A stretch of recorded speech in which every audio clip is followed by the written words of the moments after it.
source for all Milton Middle School news. I'm your host, Johnny Browning, and here's this week's stories. Our first story this week, we will be covering girls basketball. What position do you play? I'm a guard. What's a foul? Whenever somebody hits you. What's your nickname on the court? Blow it up, burger! What's a double dribble? When you pick up your dribble and you try to dribble again. What's your nickname on the court? Smalls. Have you ever fouled out? Yes. Are you JV or varsity? Varsity. Have you ever fouled out? Yep. What's your position? I'm a guard. What's your favorite part about basketball? Playing with all of my friends. What's your position? Center. What position do you play? I'm a post. Are you playing on Monday, January 29th? No. Thank you. For our next story, we will be going to Johnny with this week's teacher feature. Johnny. Thank you, Johnny. We're here with Ms. Martin. Ms. Martin, how long have you been teaching? This is my 5th year teaching. This is my first year here at Milton Middle School. I taught at Huntington East Middle School the past 4 years, but all 5 years I have taught the same thing, 8th grade career literacy. What's your favorite project you've done in class? The cities, Why? because it's fun. What's your favorite thing you've done in Ms. Martin's class so far? Definitely design a city project. It was actually pretty fun, and we had like 3 days in class to do it, and it was actually just fun. Dylan, what do you like about Ms. Martin's class?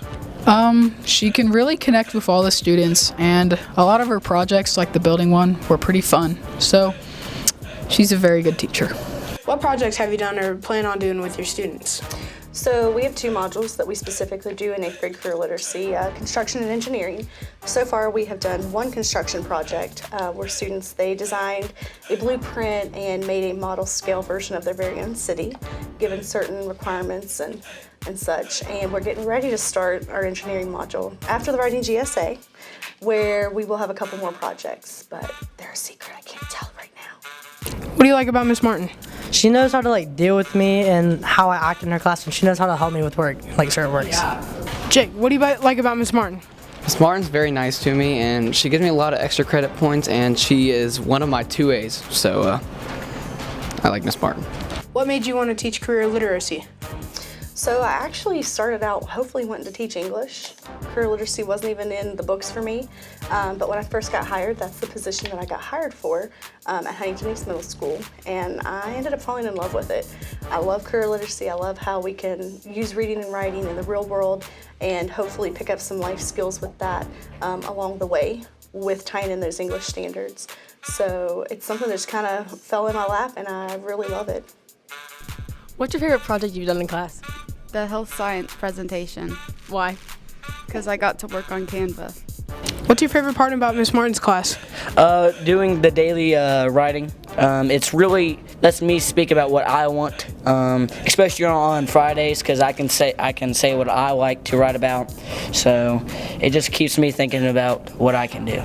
What's your favorite thing about Milton Middle School?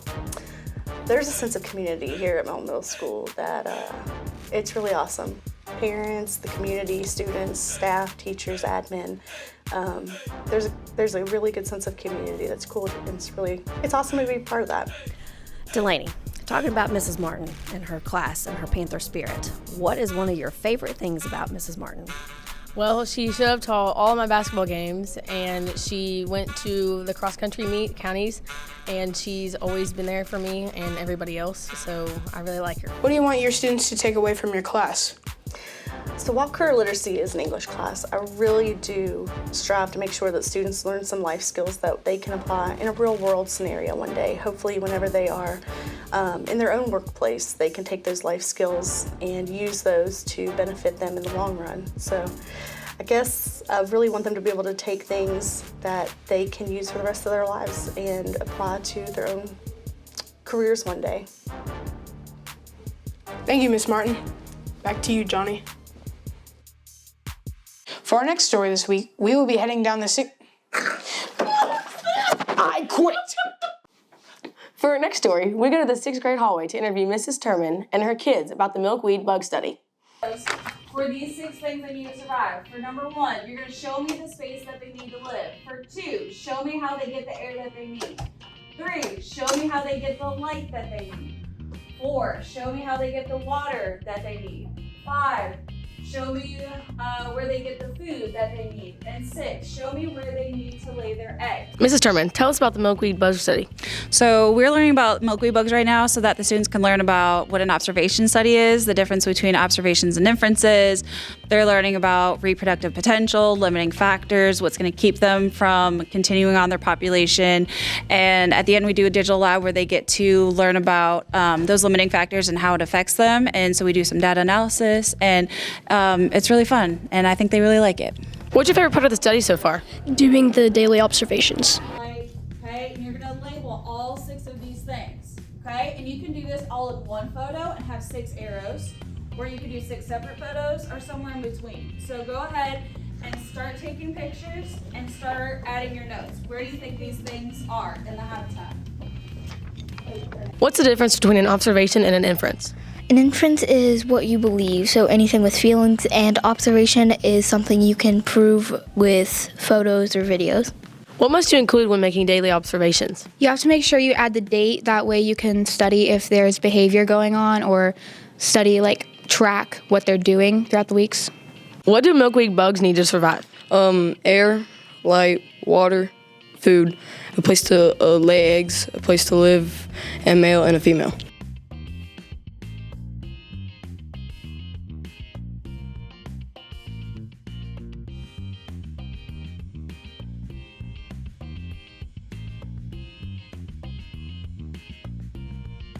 What kind of study are you doing in Ms. Turman's class? We're doing a milkweed bug study. And what can be learned from this? You can learn their behaviors and what they do. Should you have inferences in your observation notes? No. What's your favorite part of the study so far? Seeing the milkweed bugs give babies.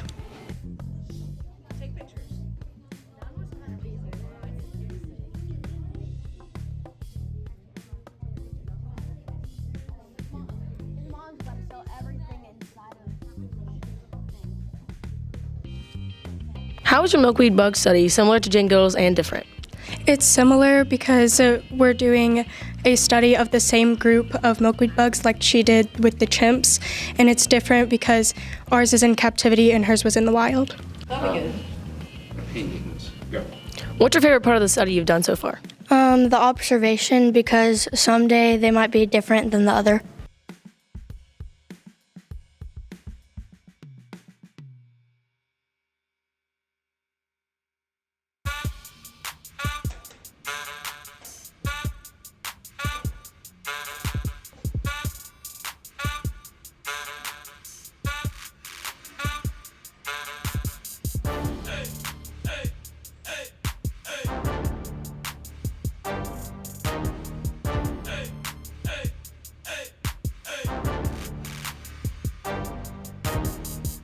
You need a shirt? Of course you do. You can't be walking around school without a shirt on, so you need the Roar t-shirt, the best shirt ever created. It comes in 4 colors: black, gray, white, and blue.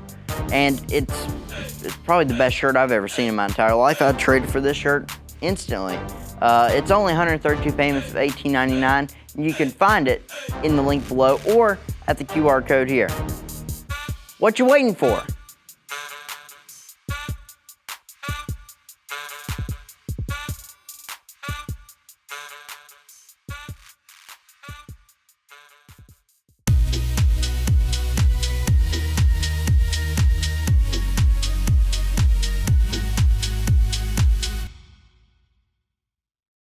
Apple or Android? I prefer Android. Android OS is a Linux-based mobile operating system that primarily runs on smartphones and tablets. The Android platform includes an operating system based upon the Linux kernel and a GUI, a web browser, and end-user applications that can be downloaded. Apple or Android? Apple. Apple or Android? Apple. Apple or Android? Apple. Apple or Android? Apple. Absolutely. Apple or Android? Apple. Apple or Android? Apple. Apple or Android? Apple. Apple or Android? I like apples. Apple or Android? Apple. Apple or Android? I really like Android, mainly because the Android bot. I really love the Android bots. Apple or Android? I don't really like to go with the flow. I pick Android because they just perform better. They just have faster internet, better graphics, and a way better camera, so I like Android. Apple or Android? Personally, I'd have to go with the Toshiba G450. Apple or Android? Apple. Do you prefer Apple or Just a second, I've got some kids in here. Hold on just a minute. Do you prefer Apple or Android? Apple or Android? Apple. Apple or Android? Apple. Apple or Android? Apple. Apple or Android? Apple all the way. Apple or Android? Apple. Apple or Android? Apple. Apple or Android? Apple. Apple or Android? Apple, because Android quality sucks. Apple or Android? Definitely Apple. Apple or Android? Apple. Apple or Android? Apple. Apple or Android? Apple. Apple or Android? Apple. Apple or Android? You know, I kind of like Android a little bit better. Apple or Android? I really like Android because I can play hill climb better. Apple or Android? Apple. Apple or Android? According to my calculations, Android is much better quality. Apple or Android? Apple. Apple or Android? I like apples.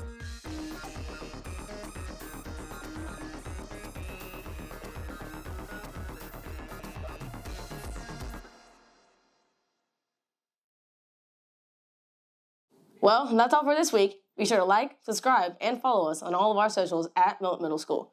And remember, go Panthers! What do milkweed bugs need? Milkweed bugs! No more. Or just pretty stuff like that.